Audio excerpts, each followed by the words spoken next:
आज हम आलू प्याज के पकोड़े बनाना सीखेंगे, वो भी बहुत डिफरेंट तरीके से। और मेरा नाम है शहज़ादी। अस्सलाम वालेकुम। खुश रहें, आबाद रहें, जहाँ पे भी रहें, हेल्दी एंड हैप्पी रहें। और हमने स्टार्ट कर लिया है। हमने एक आलू को कट कर रहे हैं, बहुत ही बारीक बारीक स्लाइस में हमने एक आलू अभी कट किया है। सेंटर से इसको दो पार्ट में कर लेना है। फिर हमने इसको छुरी की मदद से हमने कटिंग कर रहे हैं। बहुत ही मज़े के बनते हैं और बहुत ही जल्दी बन जाते हैं। अब हमने एक प्याज ले लिया, इसको भी हम चॉप कर रहे हैं। आप ज़रूर बनाइएगा और इफ्तार में ज़रूर इसका फ़ीडबैक भी मुझे दीजिएगा। बनाने के बाद मैंने पुदीना लिया है, उसके टंडल के साथ ही डाल रही हूँ। उसके टंडल कटिंग नहीं करने हैं। टंडल में बहुत मज़े का टेस्ट होता है और खुशबू होता है। जब आप चटनी बनाएं तो पत्ते डाल करें। अगर आप जो मेरे बताए हुई रेसिपी है इसमें डालें तो टंडल के साथ डालना, बहुत अच्छी खुशबू आती है। हमने 2 हरी मिर्चें भी कट कर दी हैं। और ये डबरोटी के मैंने स्लाइस ले लिए हैं, ये 2 स्लाइस हैं। ये डबरोटी का ऊपर वाला पार्ट है जो अक्सर बच्चे नापसंद करते हैं, खाते नहीं हैं। और ये 1 कटोरी बेसन है, ये भी मैंने डाल दी है। और 2 टीस्पून मैंने साबुत धनिया डाला है और 1 टीस्पून मैंने ज़ीरा डाला है। इसको मैंने इमाम दस्ते में अच्छी तरीके से कूट रही हूँ। देखिए, मैंने हाथ की मदद से ही इसको मैंने कूट के डाल दिया है। 1 टीस्पून मैंने लाल मिर्ची डाली है और मैंने 1.5 टीस्पून नमक डाला है और हाफ़ टीस्पून मैं कुटी हुई मिर्चें डाल रही हूँ और इनको अच्छी तरीके से मैं मिक्स कर रही हूँ। जो डबरोटी के मैंने स्लाइस डाले हैं उनको अच्छी तरीके से आप मैश कर लीजिएगा हाथ से। और ये बहुत ही मज़े के और जल्दी बन जाते हैं। मैंने थोड़ा सा और डाल दिया बेसन, क्योंकि मुझे कम लग रहा था तो मैंने थोड़ा सा और डाल दिया। मैंने थोड़ा सा ही पानी के अंदर मिक्स कर लिया है और मुझे थोड़ा सा कम लग रहा था बेसन, इसलिए मैंने डाल दिया था।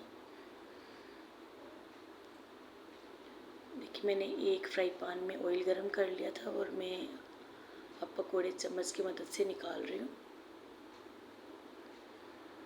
साथ साथ ये बहुत जल्दी क्रिस्पी भी बन जाते हैं, क्योंकि जो डबरोटी हमने डाली है ना, तो बहुत ही अच्छे और क्रिस्पी बनते हैं और बहुत ही जल्दी बन जाते हैं। अगर आप डबरोटी की स्लाइस नहीं डालना चाहते तो स्किप भी कर सकते हैं। देखिए, माशाल्लाह बहुत ही ज़बरदस्त रेडी हो चुकी है। हम हमारी नेक्स्ट रेसिपी है आलू और प्याज के रोल। हमने 3 आलू ले लिए हैं, इसको हम मैश कर रहे हैं अच्छी तरीके से। हम हाथ से ही मैश कर रहे हैं इसको। ये बहुत ही गरम गरम है आलू और मैश कर रही हूँ मैं, आप ठंडे करके मैश कर लेना। मैं हाफ़ प्याज ले रही हूँ और ऊपर से इनका छिलका मैंने रिमूव कर दिया और हाथ से ही मैं इसको कट कर रही हूँ।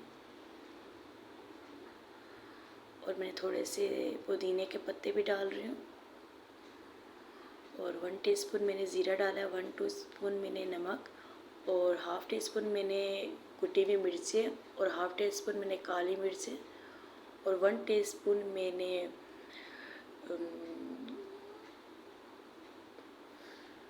बहुत ही मज़े के बन जाते हैं। मैंने 1 टीस्पून चिकन पाउडर भी डाला था। अब ये डबरोटी की स्लाइस कटिंग कर रही हूँ साइड में।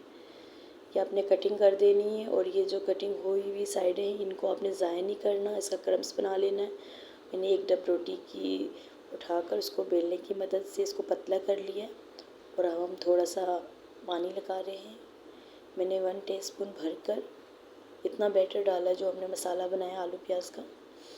एक और बना के दिखाती हूँ आपको। देखिए, मैंने थोड़ा सा मसाला डाल दिया है। डबरोटी के साइड पे डालना है, सेंटर में नहीं डालना। थोड़ा थोड़ा मैंने पानी लगाया है, साइडों पे भी लगाना है और दबा के इसको बंद कर देना है आपने, कि मसाला बाहर ना निकले। बहुत ही आसान है और बहुत ही इजी तरीके से जल्दी से बन जाते हैं। तो ये मैंने अंडा एक फेंट लिया था और ये क्रम्स हैं, इसके अंदर मैं कवर कर रही हूँ। ये मैं प्लेट में रख लिया मैंने। देखें, दूसरा भी कर रही हूँ। अच्छी तरीके से आप पूरे रोल पे क्रम्स भी लगाना और अंडे भी लगाना आप अच्छी तरीके से। और मैंने एक फ्राई पैन में ऑयल पहले ही गर्म कर दिया था। ये बहुत जल्दी से ब्राउन हो जाते हैं क्योंकि ऑयल गर्म था। तो इस तरह आप इसको पलटी पलटी करते रहें। मैंने आंच थोड़ी लो कर दी है, तो पहले हाई थी, अब लो कर दिए। और आपने ज़रूर ट्राई करने हैं। ये रोल बहुत ही मज़े के बनते हैं और बहुत ही डिफरेंट बनते हैं। और आपने मुझे फ़ीडबैक भी ज़रूर देना है कि कैसे लगी आपको मेरी रेसिपी, और दुआ में भी याद रखिएगा। और बाकी भी जो रह गए वो भी मैं फ्राई कर रही हूँ। देखिए माशाल्लाह फ्राई हो गए हैं, बहुत ही जल्दी फ्राई हो जाते हैं। और अभी ये गरम है तो मैं आपको दिखाती हूँ तोड़ के। इसको आप चटनी से, केचप से खा सकते हैं, बहुत ही मज़े के लगते हैं। तो आपने ज़रूर बताना है कि आपको कैसी लगी है मेरी आज की रेसिपी, और दुआ में याद रखिएगा। मेरा चैनल ज़रूर सब्सक्राइब कीजिएगा। अल्लाह हाफिज़।